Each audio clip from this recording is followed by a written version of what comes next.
شرور أنفسنا وسيئات أعمالنا من يهده الله فلا مضل له ومن يضلله فلا هادي له. رب اشرح لي صدري ويسر لي أمري واحلل عقدة من لساني يفقهوا قولي أما بعد. Jamaah Masjid Hidayah yang dirahmati yang dicintai Allah Subhanahu wa taala. Biasanya kajian Ahad subuh besok berarti.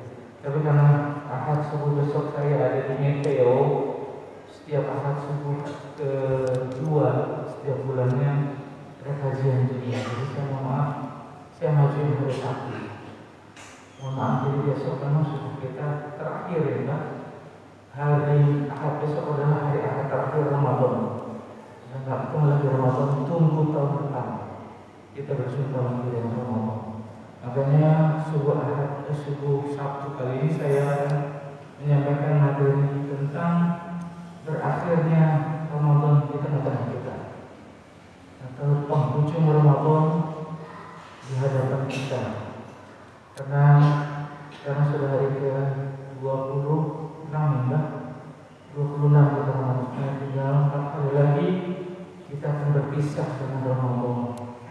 Semoga ibadah-ibadah yang kita lakukan di bulan Ramadan menjadi amal-amal baik, amal-amal saleh untuk kita semua. Amin ya rabbal alamin. Sebelum kita mengkaji dan membahas tentang penghujung Ramadan, kita baca Fatihah untuk Bapak Haji Suwarno almarhum, dan kedua untuk Pak Haji Subekti yang sakit, dan ketiga untuk kita semua agar kita sehat, agar kita penuh dengan keafiatan, sehat walafiat, dan berjumpa lagi dengan Ramadan di tahun yang akan datang. Amin. La ilaha illallah. Al-Fatihah.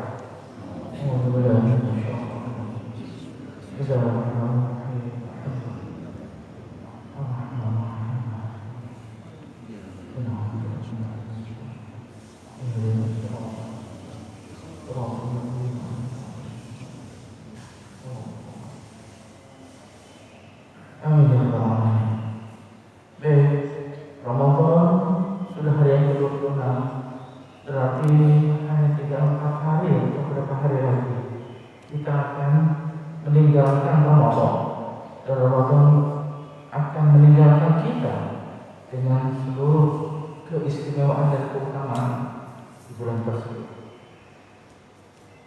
Dalam kitab Tanbihul Ghafilin ada ulama mengatakan demikian.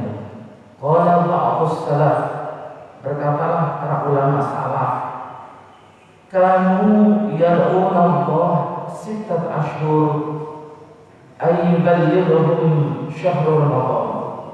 Sebagian ulama mereka berdoa ketika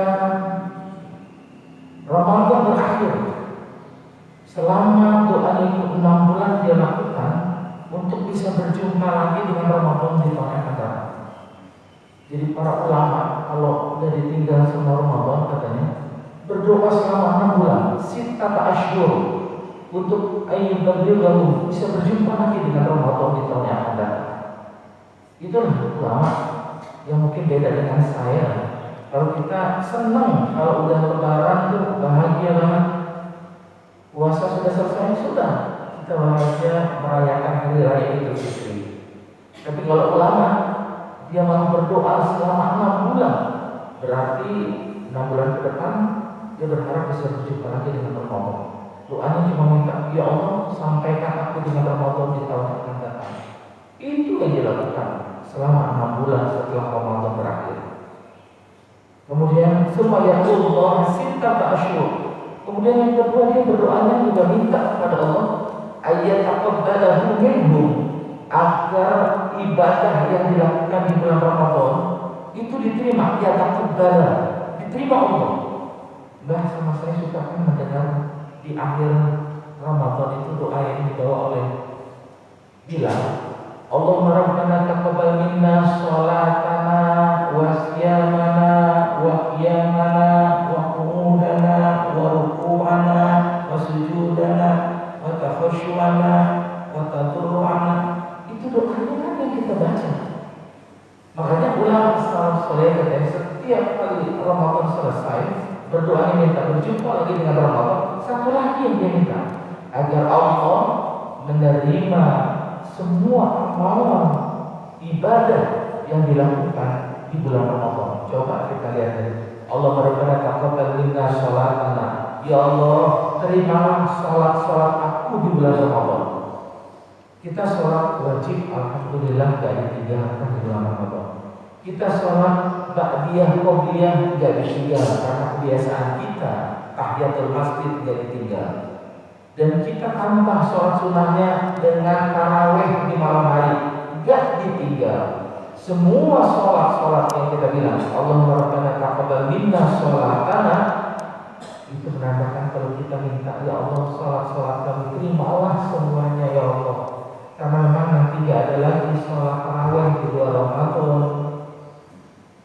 Gak ada sholat tarawih di luar Ramadan. Sholat tarawih itu hanya ada di bulan Ramadan.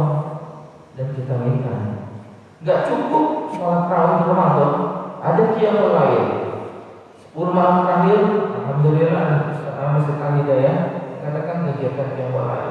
Dan seluruh masjid hampir rata-rata sekarang mereka ingin mengadakan kegiatan qiyamul lail sampai sahur bersama dan lain sebagainya. Ini menandakan sholat tidak cuma yang wajib di bulan Ramadan, tapi di situ banyak sholat sunnah yang kita minta agar Allah menerima ibadah kita tadi di bulan Ramadan. Jadi beda dengan saya, dengan kita kadang-kadang kalau udah mau akhir Ramadan bersuka cita, bergembira gitu. Rasanya kalau nggak afdol, nggak mikirin ketupat, nggak afdol kalau nggak mikirin makanan yang menjadi kebiasaan bangsa Indonesia untuk kita siapkan kamu-kamunya. Nggak salah itu semua, dan memang sudah menjadi kebiasaan kita yang baik. Tapi satu lagi kita kadang melupakan doa yang tadi yang ulama minta selama 6 bulan setelah Ramadan. Dia ingin berjumpa lagi dan dia ingin amal-amal ibadah kepada Allah selama bulan Ramadan diterima. Ini perkataan ulama dalam kitab Tanbihul Ghafilin. Allah Subhanahu wa taala berfirman pasca Ramadan kalau ketika bersyukur ditinggalkan. Apa kata Allah dalam surat An-Nahl? A'udzu billahi minasyaitonir rajim. Wa la takunu kallati naqadat ghazlaha min ba'di quwwatin ankatha. Janganlah kamu seperti perempuan tua. Perempuan tua berarti nenek-nenek. Disebut nih kallati, seperti perempuan tua. Nenek-nenek. Maaf kalau udah nenek-nenek kadang-kadang pikunnya itu apa yang sudah dikerjakan lupa. Maklum kalau sudah umurnya usianya sudah lanjut.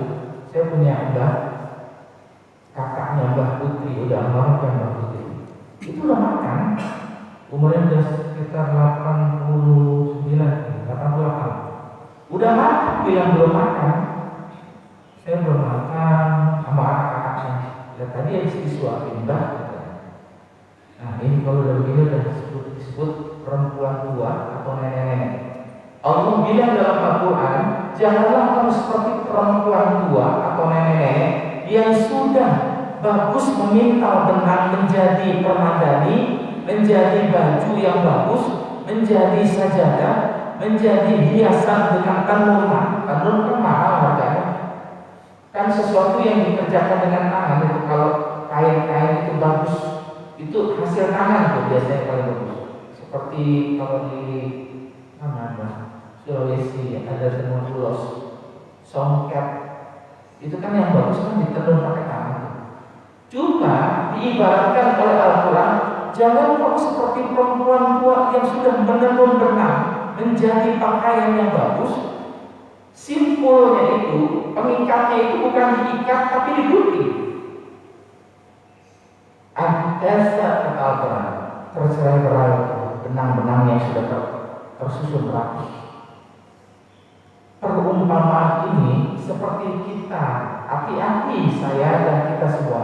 Jangan kita sudah menenun di bulan Ramadan, sholat tarawih, qiyamul lail, baca Quran, infak sedekah, iktikaf di masjid, selesai Ramadan, selesai pula kegiatan itu.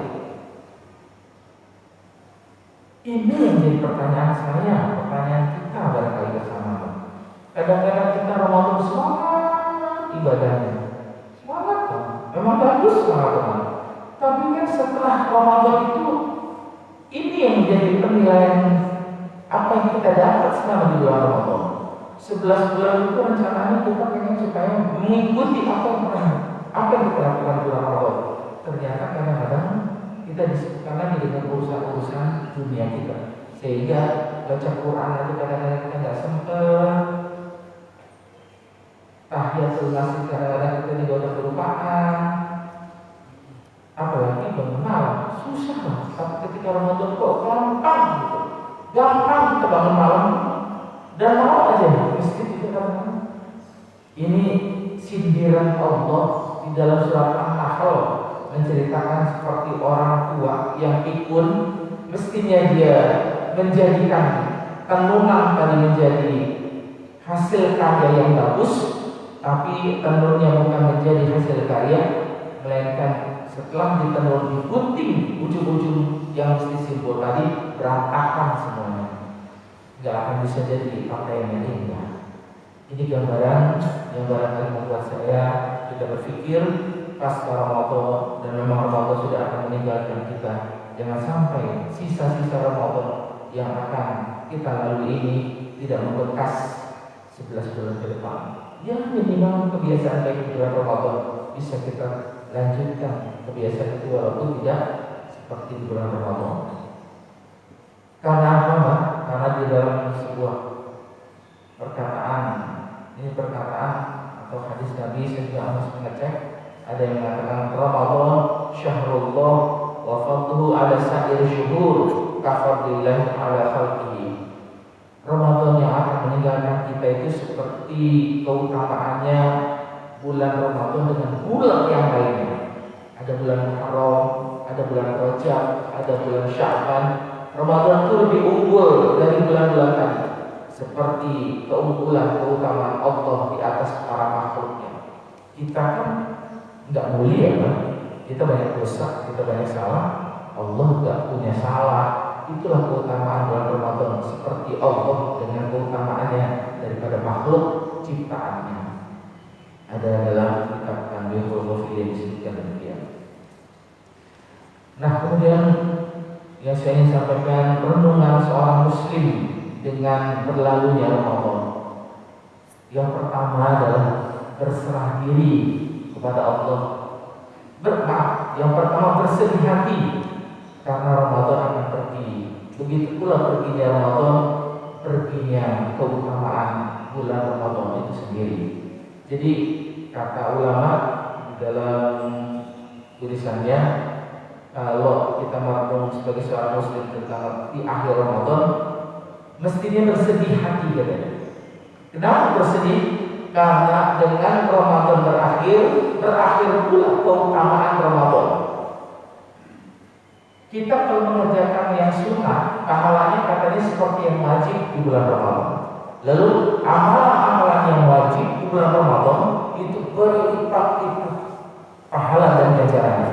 Makanya dalam hadis disebutkan kata Rasulullah, kullu amal ibni Adam lahu illa shaum wa ana ajzi bihi. Setiap amalan anak Adam itu untuk aku, kata Allah. Setiap amalan anak Adam itu untuk mereka. Saya sholat untuk saya sedekah untuk saya haji untuk saya. Illa shaum, kecuali puasa untuk Allah. Jadi kalau puasa bukan untuk kita, untuk Allah. As-shaumi wa ana ajzi bihi, dan aku yang akan membalasnya. Sehingga bulan Ramadan itu antara kita sama-sama, antara kita masing-masing itu berbeda nilai pahalanya. Allah yang berhak memberikan pahala kepada hamba-hambanya karena perbedaan mereka melakukan ibadah di bulan Ramadan. Ada orang puasa tapi nggak sholat tarawih, masa pahalanya sama? Ada orang puasa sholat tarawih tapi nggak baca Quran, masa pahalanya sama dengan kita? Kan nggak mungkin. Inilah yang disebut kesedihan kita Ramadan adalah kalau mereka tidak bisa mengambil betapa keutamaan Ramadan itu sangatlah besar di antara bulan-bulan yang lain, sehingga ibadah yang lain untuk manusia, untuk hambaku, tapi ibadah puasa kata Allah akulah yang berhak memberikan ganjaran pahala yang berlipat ganda. Sama seperti kalau ada karyawan kan, si A dan si B di sebuah perusahaan, baik pemerintah atau di swasta ya. Si A sama si B kerjanya kan misalnya beda. Si A kalau datang nggak pernah terlambat, si B kalau datang terlambat. Si A ini kalau kerja rapi, bersih, tepat waktu. Si B kalau kerja malas-malasan, terlambat, dan sering ditegur. Kira-kira pemilik perusahaan atau di perusahaan pemerintah juga melihat karyawan si A sama si B memberi reward pahalanya, ada memberi reward kan tentu kepada si A karena punya kelebihan tadi, sementara si B mungkin juga dapat teguran, bisa juga di PHK. Begitu juga orang-orang yang melakukan ibadah di bulan Ramadan. Allah sedang melihat siapa di antara hambaku yang jadi karyawan rajin, yang jadi seorang hamba rajin ibadahnya. Aku berhak kasih dia nilai 100, masa dikasih nilai 40-50 seperti karyawan yang nilainya itu nggak baik kondisinya. Begitulah Ramadan. Ramadan punya Allah yang berhak memberi ganjaran pahalanya kepada hamba-hambanya. Jadi pantas kalau kita bersedih hati orang yang rajin ibadah itu ketika Ramadan, renungannya adalah dia bersedih karena di dalam Ramadan sudah ditinggalkan keistimewaan dan keutamaan di bulan Ramadan itu sendiri. Alhamdulillah kita Ramadan ini mengadakan banyak kegiatan. Kegiatan-kegiatan kita itu tentunya bernilai pahala. Yang pertama, buka puasa dengan takjil di Masjid Al-Hidayah. Diantar itu makanan-makanan oleh para bapak dan ibu dari rumah untuk orang-orang yang berpuasa. Itu nilainya, tambahan pahalanya. Seperti kita puasa, kemudian orang kasih makan minum di Masjid Al-Hidayah. Orang yang puasa di Masjid Al-Hidayah minum makanan kita, itu ditambah pahalanya kepada kita yang nganter makanan. Jadi pahala orang yang memberi makanan berbuka puasa itu tambahannya adalah pahala orang yang dikasih makan sama kita. Tapi orang yang makan minum makanan dari orang itu tidak dikurangi, Allah kasih tambahan.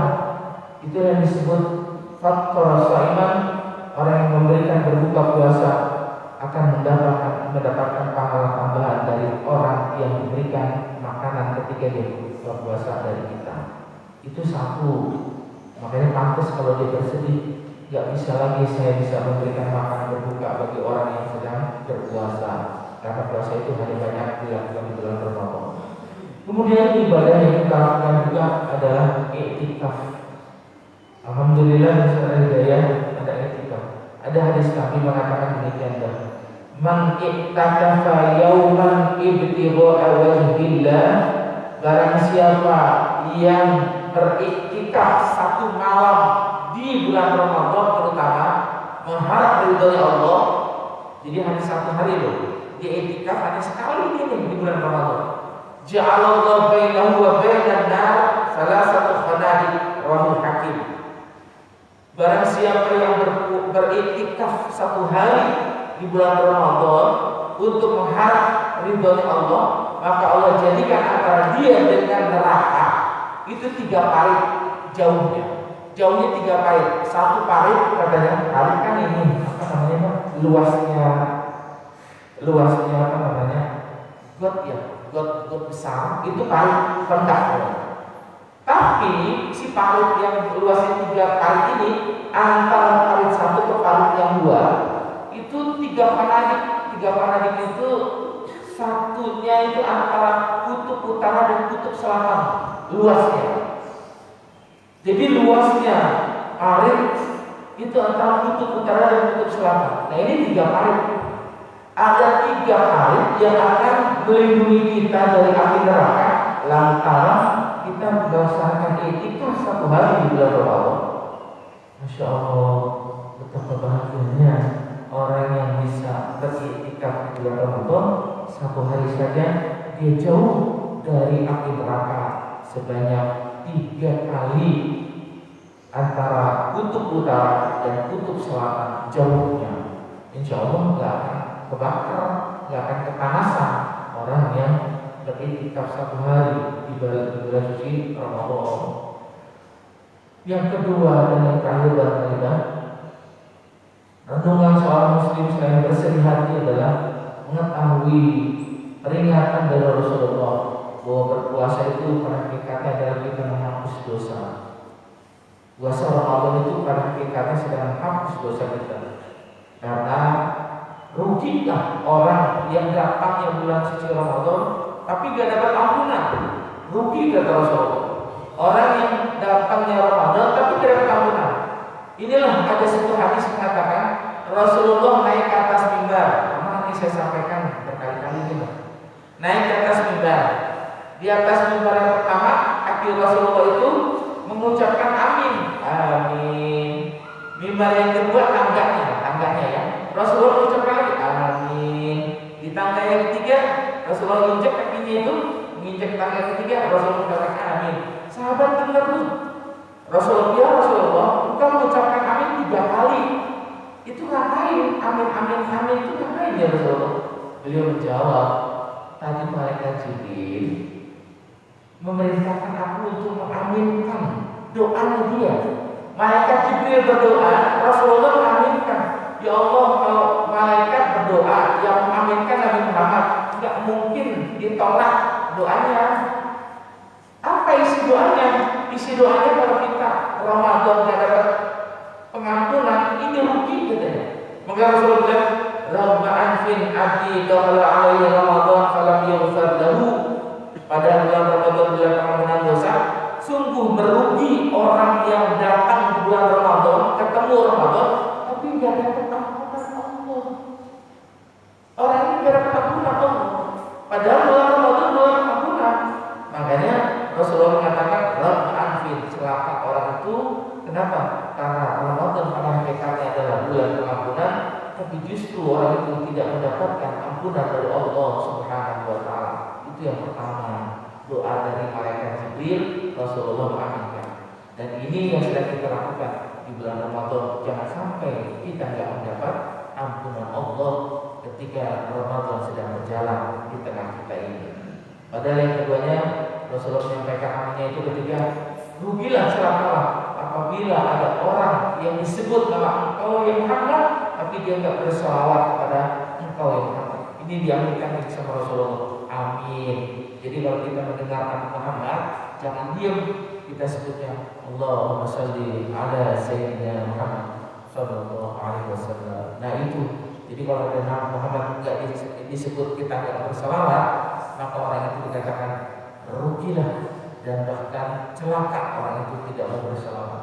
Yang ketiga adalah ketika Rasulullah mengatakan rugilah orang yang di tengah-tengah hidupnya ada orang tua, bapak dan ibunya, tapi tidak bisa berbuat baik sama bapak ibunya.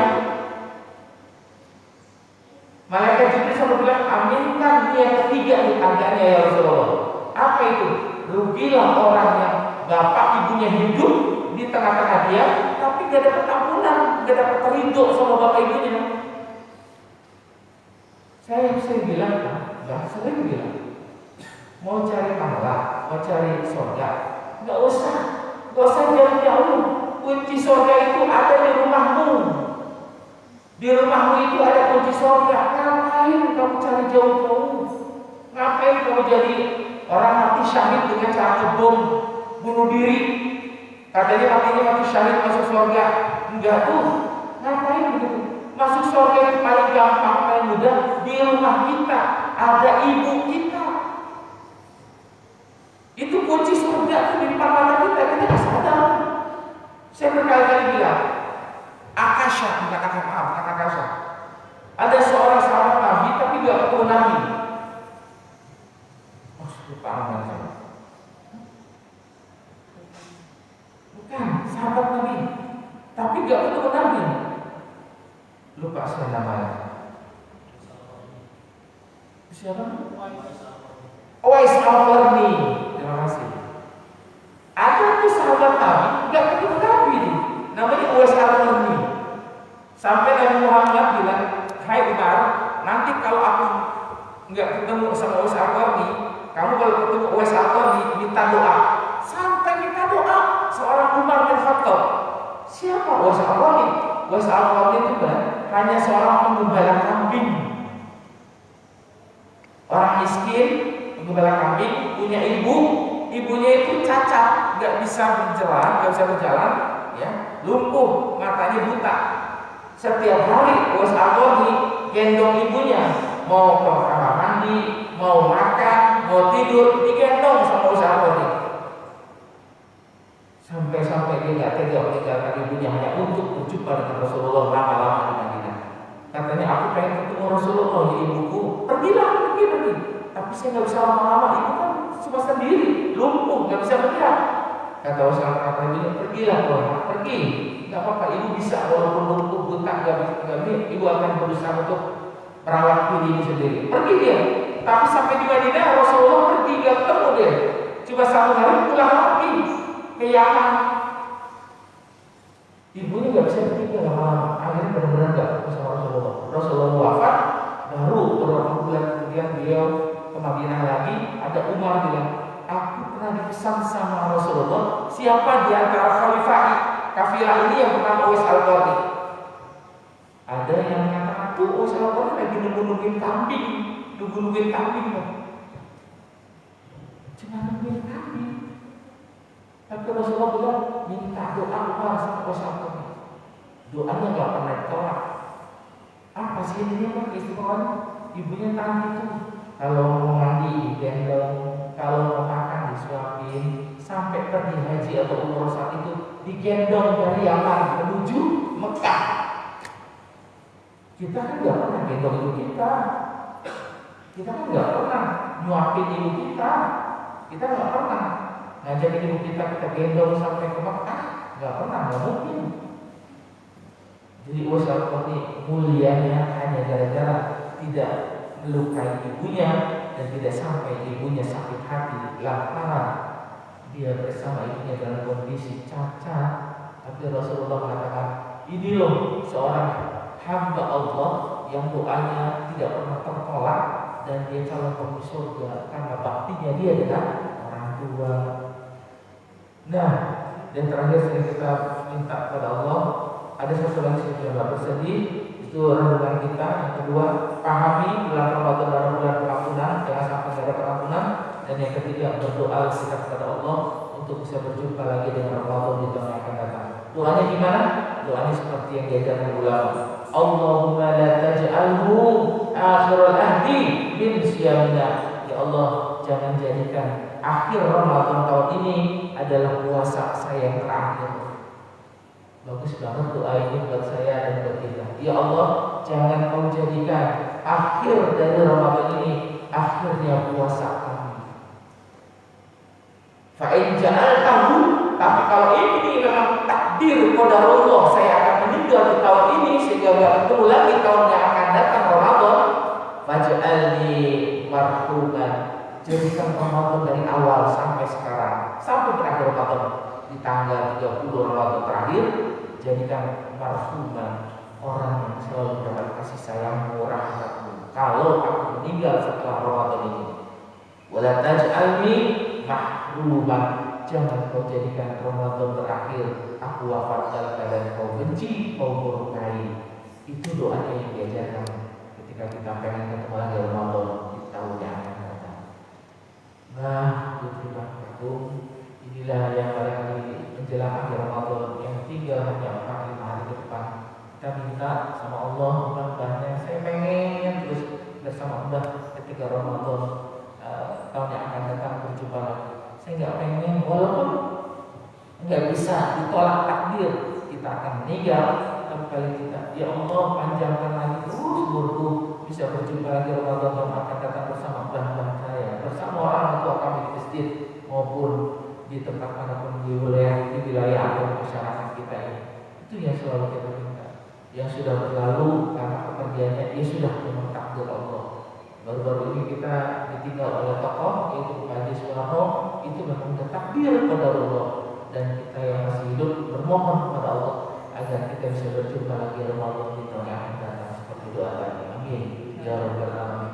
Mudah-mudahan saya mohon maaf selama 4 kali setiap hari Ahad, dan ini hari Sabtu, hanya ini yang mungkin bukan hari Ahad, saya menyampaikan materi tentang Ramadan, keutamaannya, tentang zakat, sedekah dan infak, kemudian tentang hari ini tentang renungan menjelang akhir Ramadan. Semuanya itu kalau ada yang salah datang dari saya pribadi, yang benar hanya milik Allah Subhanahu wa taala.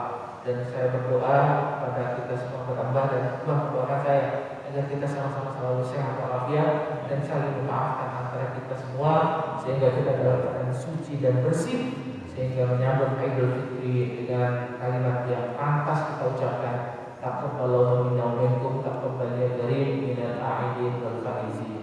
Semoga Allah menerima amal-amal ibadah kita dan kita menjadi hamba yang aqid, kembali kepada suci, wal faiz, dan orang yang menang ketika kita berpuasa di bulan Ramadan ini. Sekali lagi saya ucapkan terima kasih dan mohon maaf lahir dan batin sama Mbah Kakung dan Mbah Putri, dan juga terima kasih kepada Mas Syahrul, mestinya jadwal Mas Syahrul hari ini Imam, tapi saya minta tolong berganti dengan saya dulu hari ini. Terima kasih. Mari sama-sama kita tutup dengan baca alhamdulillah. Alhamdulillahirabbil alamin. Subhanakallahumma wa bihamdika asyhadu an la ilaha illa anta astaghfiruka wa atubu ilaik. Billahi taufiq wal hidayah. Assalamualaikum warahmatullahi wabarakatuh. Makasih Mas Taufik.